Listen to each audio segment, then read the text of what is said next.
During the Civil War, railroads became increasingly vital to conducting war.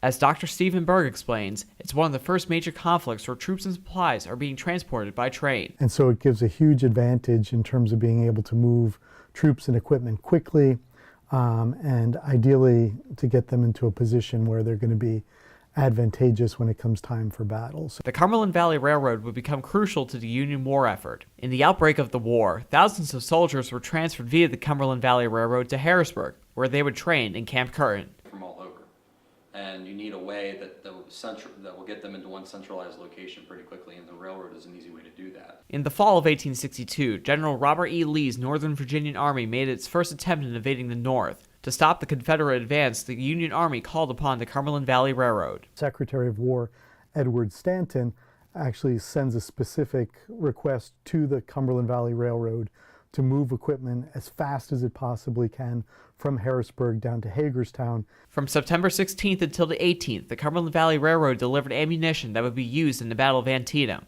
A year later, the railroad would play a logistical role in the months leading to the Battle of Gettysburg. Really, the major role that the railroad plays in the summer of 1863 is transporting the 1st New York Cavalry down to Shippensburg, and they actually detrain in Shippensburg.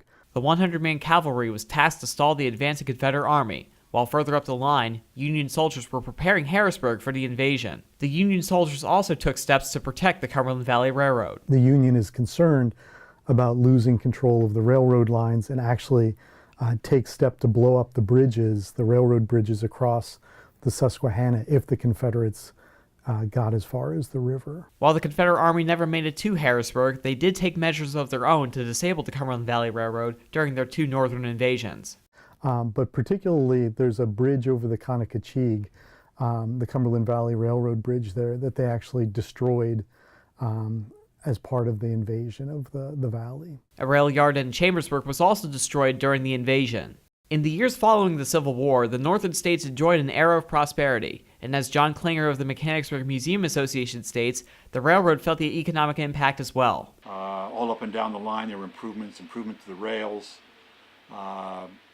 Just the whole operation became stepped up, a whole big level after the Civil War. After years of financial hardship, the Cumberland Valley Railroad used the money made during the war to build passenger and freight stations along the railroad.